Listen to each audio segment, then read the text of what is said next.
శ్రీమాత్రే నమ. జయ గురు దత్తాత్రేయ నమ. ఈ వీడియోలో మనం వాస్తు శాస్త్రరీత్యా గృహానికి ఏమైనా దోషాలు ఉన్నప్పుడు ఏదైనా వాస్తు యంత్రాలు పెట్టడం వల్ల ఆ దోషాలు ఏమైనా పరిష్కారం అవుతాయా, ఎక్కువగా వాడుకలో ఉన్నటువంటి ఈ మత్స్య యంత్రం అన్నది గృహ నిర్మాణ సమయంలో పెట్టడం జరుగుతుంటుంది. సో దానివల్ల ఏమైనా ఉపయోగం ఉంటుందా అన్న విషయాన్ని మనం ఈ వీడియోలో పరిశీలించే ప్రయత్నం చేద్దాం.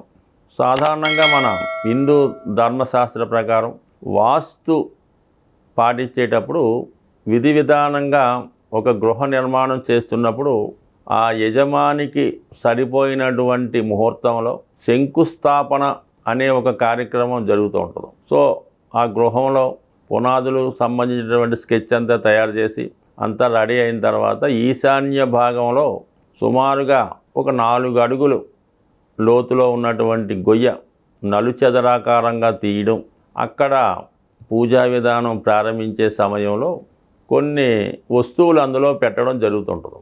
అందులో ముఖ్యంగా నవరత్నాలు, అలాగే శంకు అని ఒకటి తయారు చేస్తూ ఉంటారు. అది వాళ్ళ ఆచారాన్ని బట్టి, ఆ సాంప్రదాయాన్ని బట్టి ఒక రకమైన చెక్కతో దాన్ని తయారు చేసి అందులో పెట్టడం జరుగుతుంటుంది. సో దాని తర్వాత ఏంటంటే ఈ లోహాలు సంబంధించింది రాగి, వెండి, బంగారం ఇవన్నీ కూడా అందులో వేయడం జరుగుతుంటుంది. సో ఇది ఒక విధంగా చెప్పాలంటే అది యంత్రం అనుకోవచ్చు, ఒక విధి విధానం అనుకోవచ్చు. ఈ విధంగా జరుగుతూ అందులో ఈ రాగి సంబంధించిన నాణ్యాలు, అంటే పూర్వకాలం అంతా రాగి నాణ్యాలు, రాగి డబ్బులు ఉండేవి కాబట్టి దానికి సంబంధించిన నాణ్యాలు అందులో వేయడం జరుగుతూ ఉంటుంది. సో వేసి దాన్ని కట్టుబడి ప్రారంభించడం విధి విధానంగా జరుగుతూ ఉంటుంది.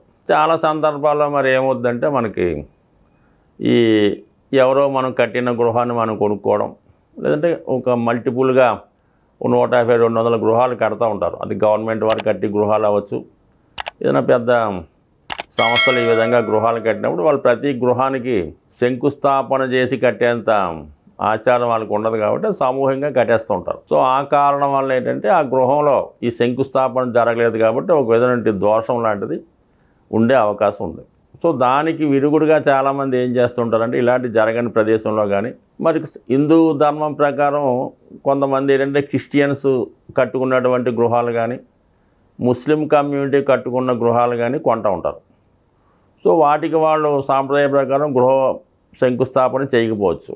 ఈ కారణం వల్ల ఏంటంటే మరి దాన్ని మనం ఇప్పుడు మళ్ళీ పూర్తిగా తవ్వి అక్కడ ఏమీ చేయలేం కాబట్టి ఒక మత్స్య యంత్రాన్ని ఈశాన్య భాగంలో ఒక గూడులాగా తవ్వి అందులో ఈ మత్స్య యంత్రాన్ని, అంటే అది కాపర్ ప్లేట్ మీద చెక్కబడినటువంటి ఒక యంత్రం, అది విధి విధానంగా పూజ చేసిన తర్వాత కొంత తపస్సు, కొంత జపం చేసి దానికి దారపోసి ఆ భాగంలో పెట్టి దాన్ని క్లోజ్ చేయడం జరుగుతుంది. అంటే ఒక విధంగా ఒక కాపర్ ప్లేటు అందులో పెట్టడం వల్ల దానికి ఉన్నటువంటి శక్తి వల్ల కొంత పాజిటివ్ వైబ్రేషన్ ఆ గృహంలోకి వచ్చి చిన్న అంటే మన శంకుస్థాపన చేయలేదు కాబట్టి ఆ దోషం ఆ విధంగా పరిహారమై ఆ గృహంలో ఒకటి ఎనర్జీ, ఒక ఎలక్ట్రికల్ పవర్ ప్రవేశించి సాధ్యమైనంత వరకు చిన్న దోషాలని దాన్ని సాల్వ్ చేసే అవకాశం దానికి ఉంటుంది. సో అలాగే దైవానికి సంబంధించినటువంటిలో ఈ గృహ సంబంధించినటువంటి దోషాలు విరుగుడుగా దక్షిణామూర్తి ఫోటో అని ఒకటి దక్షిణం వైపు చూసేలా పెట్టడం జరుగుతుంటుంది. లేదంటే శ్వేతార్క గణపతి, అంటే తెల్ల జిల్లేడుతో చేసినటువంటి గణపతి బొమ్మ కానీ ఒరిజినల్గా తయారవుతుంటుంది. భూమిలో ఒక 40 సంవత్సరాలు, 100 సంవత్సరాలు, 150 సంవత్సరాల భూమిలో ఆ జిల్లేడు చెట్టు పెరిగితే దాని వేరు గణపతి ఆకారంలో రావడం జరుగుతుంది. అటువంటిది గృహంలో పెట్టడం వల్ల దానికి కూడా వాస్తు దోషం పరిహారం చేసే శక్తి ఉంటుంది. అలాగే ఒక స్వస్తిక్ చిహ్నాన్ని కానీ, లేదంటే ఒక సూర్య యంత్రాన్ని కానీ ఇటువంటి కొంతవరకు పనిచేస్తుంటాయి. అయితే దానికి విధి విధానంగా తయారు చేసి దాన్ని సాంప్రదాయంగా పాటించడం వల్ల కామన్గా ఇవి గృహంలో ఉన్నటువంటి వాస్తు దోషాలని బయటికి పంపుతూ ఉంటాయి. సో అయితే ఈ దిక్కుకి ఈ దోషం ఉంది కాబట్టి ఈ యంత్రం, ఆ ఆగ్నేయ దోషం ఉంది కాబట్టి ఆ యంత్రం ఈ సాధారణంగా పనిచేయకపోవచ్చు. సో దీనికి అనేక రకాలుగా విరుగుడు కావడం జరుగుతుంది. ఇప్పుడు ఎలక్ట్రిక్ బల్బుల ద్వారా ఆగ్నేయ దోషం ఉంటే ఎరుపు రంగు బల్బు వెలిగించడం, ఉత్తర దిక్కు దోషం అంటే ఆకుపచ్చ రంగు బల్బు నిరంతరం వెలిగేలాగా పెట్టడం.